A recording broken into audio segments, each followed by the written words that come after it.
রমজানের এক মাস সিয়াম সাধনা শেষে আনন্দ নিয়ে আসে পবিত্র ঈদ উল ফিতর। ঈদের এই আনন্দ যখন সবাই প্রিয়জনদের সাথে নতুন পোশাকে ভাগ করে নিতে ব্যস্ত, তখন অনেক ক্ষেত্রে আড়ালেই থেকে যান মসজিদের সম্মানিত ইমামগণ।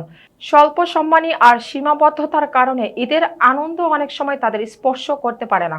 প্রতিনিধি মাহবুব চিশতি জানান, ইমামদের সেই ত্যাগের প্রতি সম্মান জানিয়ে এবং তাদের সাথে ঈদের খুশি ভাগ করে নিতে ফরিদপুরের আলফাডাঙ্গায় ব্যতিক্রমী এক উদ্যোগ নিয়েছে ইসলামিক সংগঠন হিলফুল ফুজুল।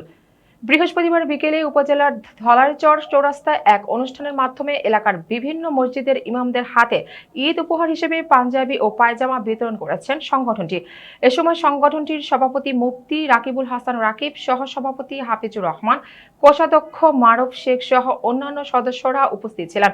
সংগঠনটির এমন মানবিক কর্মকাণ্ডে স্থানীয় মহলে বেশ প্রশংসা কুড়িয়েছে। এলাকাবাসীর মতে এই ধরনের উদ্যোগ সমাজের বিত্তবানদের ইমাম ও ওলামাদের পাশে দাঁড়াতে উৎসাহিত করবে।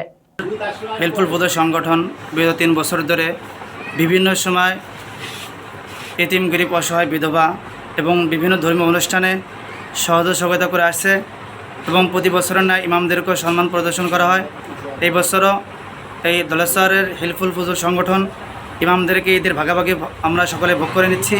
বিগত 3 বছর যাবৎ আমাদের এই কার্যক্রম শুরু হয়েছে। আমরা প্রতি বছর ঈদ উপলক্ষে আমাদের সুনামধন্য ধলাইস্তার গ্রামের 6 জন ইমামকে আমরা উপহার দেই। সেই উপহার উপলক্ষে আমরা আজকে আবার সমাবেত হয়েছি। হিলফুল ফুজুল সংগঠন, এই সংগঠন থেকে 3 বছর গরিব, এতিম, অসহায়, বিধবা সকলকে মোটামুটি পর্যায়ে সহযোগিতা করা হয়, হাদিয়া তোহফা দেওয়া হয়। আর আজকে আমরা এখানে উপস্থিত হয়েছি জাতির রাহবার, জাতির কর্ণধার, জাতির সমাজের বিচারক, যিনি নেতৃত্ব দিবেন, ফতোয়া দিবেন, তিনি হচ্ছেন জাতির ইমাম। তাই ইমাম খতিবদের জন্য আমরা আজকে স্পেশালভাবে জুব্বার কাপড় উপহার হাদিয়া দিতেছি। আপনারা সকলে দোয়া করবেন।